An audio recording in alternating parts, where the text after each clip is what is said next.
Bismillahirrahmanirrahim. We continue our exploration of Sufism, an introduction by William C. Chittick.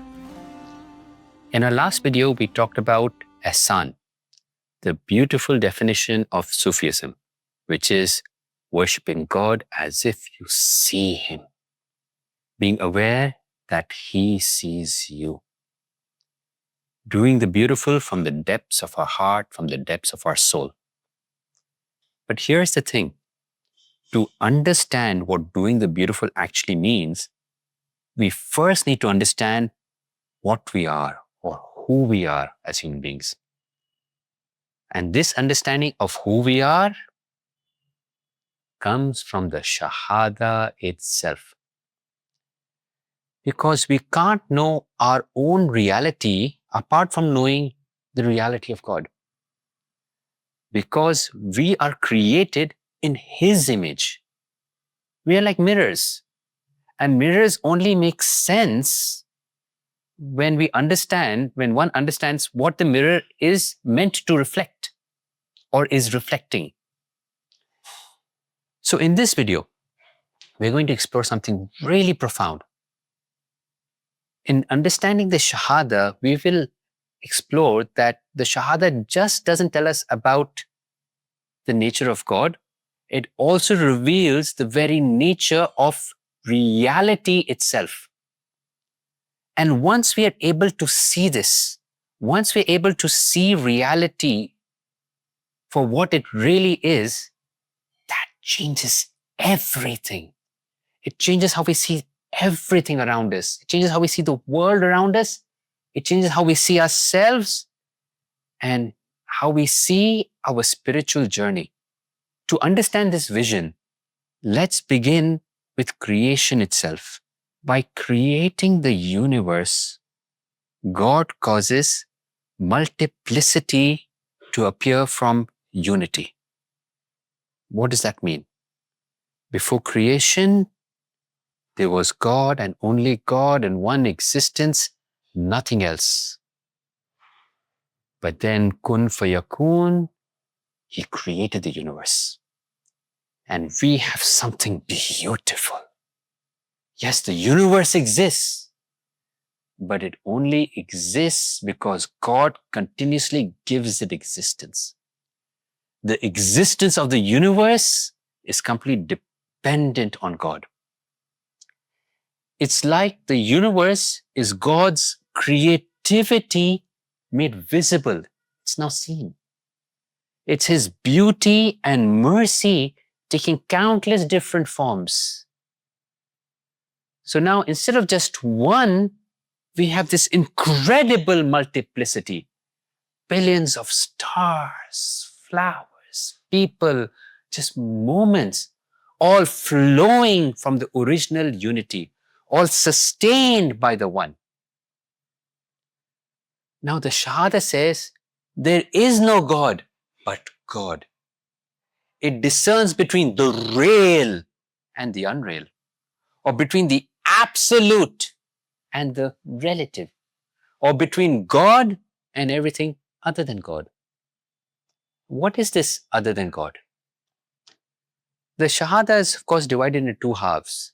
The negation, la ilaha, no God, and the affirmation, illallah, but God. The first half, la ilaha, denies the inherent reality of the world, the inherent reality of the self. Why? Because it's a dependent reality. Whatever reality the universe has, it's receiving it from God. And that's what the second half of the Shahada affirms, that only God, illallah, is truly real. Therefore, it means that there is no reality but God. And all so-called realities of our experience are secondary. Ultimately, they do come from God. One of the verses of the Quran, often cited in Sufi texts, in evidence of this is, Kullu shay'in halikun illa wajh. Everything is perishing but his face. As one of the Sufi masters explained, God did not say everything will perish, but he wanted it to be known that the existence of everything is perishing right now, today, on an ongoing basis. Hence, everything is returning back to him. You are returning to him right now.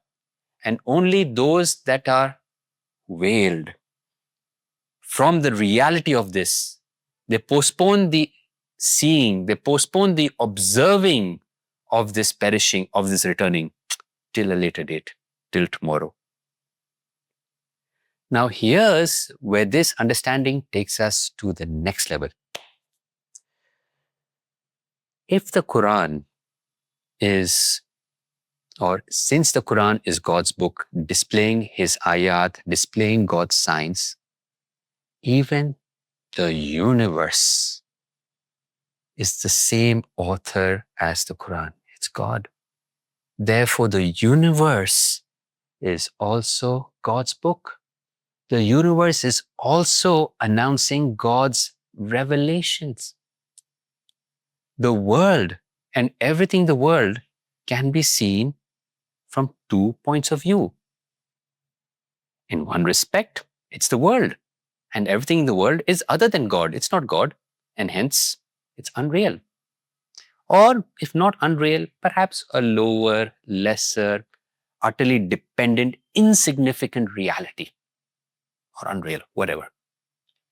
Now, even though the world is unreal, one cannot deny it points to the greater reality. So therefore, in another respect, the world and everything in the world are signs of God, are ayat of God. Here we have this crucial distinction between the phenomena as veils, where we cannot see the greater reality, and the phenomena as signs, where we recognize him speaking through them. Until we learn to see creation as signs they truly are, they appear to us as veils that actually hide the divine presence. There is another beautiful way that Sufis explain this distinction. According to one teaching, each thing, each existing thing can be said to have 2 faces. One's the eastern face, the other's the western face. If we look at the western face of things, we find no trace of the sun. The sun is set. Yet, if we look at the eastern face of the same thing, we see the sun shining in its full glory. And everything is displaying both faces at the same time. Vast majority of the people, they see only the western face. They have no awareness that everything is a sign of God in which he is disclosing his own reality. In contrast, the prophets, the great Sufis, they see the eastern face. They witness God in everything. For them, the world is like the Quranic verse. وَلِلَّهِ الْمَشْرِقُ وَالْمَغْرِبُ فَأَيْنَمَا تُوَلُّوا فَثُمَّ وَجْهِ اللَّهِ. To Allah belongs the east and the west. So wherever you turn, there is the face of God. This brings us to the human condition itself. Human beings are the only creatures who have the ability, the faculty to freely choose. To freely choose God or to choose the world. To choose the eastern face or to choose the western face. Choose to become alive with the real or simply exist, simply subsist with the unreal. In the Quran, this free choosing of God is called the trust. We offered the trust to the heavens and the earth and the mountains, but they refused to carry it and were afraid of it. And the human beings bore this trust. The human beings carried it. But the verse concludes, they are very ignorant, they are great wrongdoers. This suggests that they, the human beings, have failed to live up to this freely chosen responsibility. Many would object, they never made such a choice. I never made this choice. I never chose this trust. Now, Sufis typically respond, this objection is contradictory. Because every time we undertake the slightest act of free will, we are proving we can choose. We are admitting it. To be human means we have freedom to choose. And when we choose, we are accountable. We are accountable for what happens. After all, we chose it.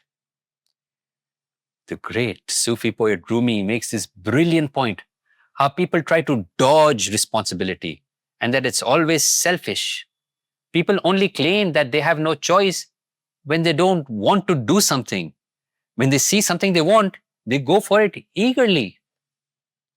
As Rumi puts it, like a hypocrite, you offer your excuses. I'm so busy providing for wife and children. I don't have time to scratch my head. How could I have time to practice religion? I cannot escape from feeding my family. I must seek lawful earnings, tooth and nail. You have an escape from God, but not from food.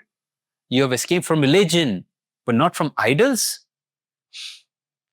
This is the human condition, capable of choosing, yet so often choosing poorly. So where does this leave us as seekers? The Sufis would say, faith is beautiful, following the Sharia is essential, but, if you feel that pull in your heart, that longing to go deeper, then simply imitating what others do or following religion blindly isn't enough anymore. The Sufi call this blind imitation, taqleed. And while it has its place, it can't take us all the way. What we're really after is tahqiq, which is realizing the real directly for itself. Not just knowing about the sacred mentally, but that the sacred breathes life into our religion. And truly understanding it, loving it, and perhaps if you're blessed, becoming one with it.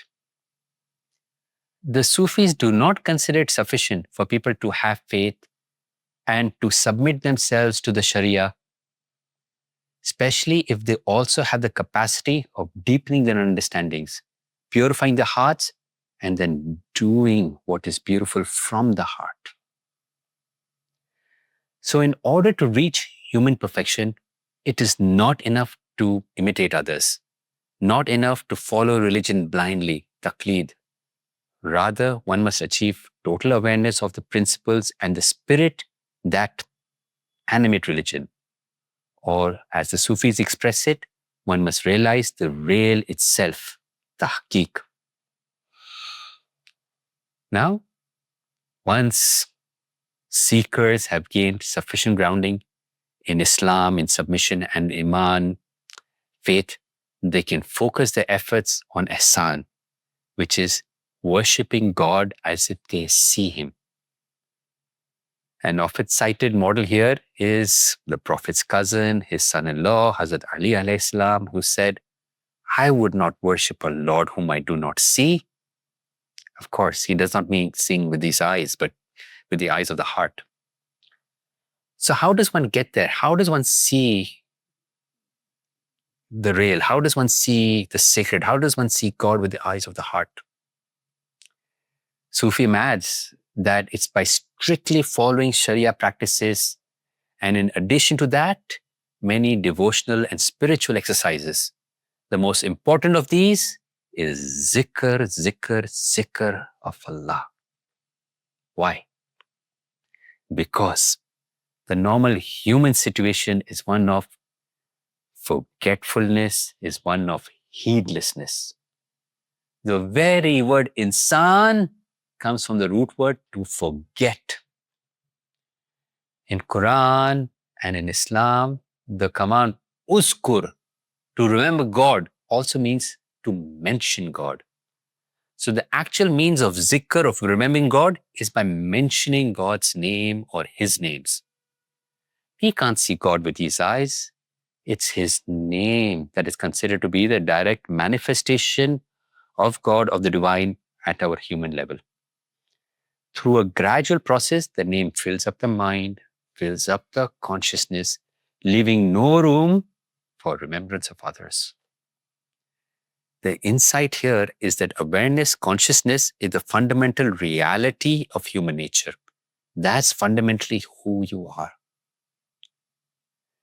This, or as Rumi puts it, you are your thought, brother. The rest of you is bones and fiber. If you think of roses, you are a rose garden. If you think of thorns, you are fire of the furnace. Constant focus through zikr leads eventually, inshallah, to become one with the divine, fulfilling our true nature, becoming what we've always meant to be, the clear mirrors reflecting divine light. Wallahu alam.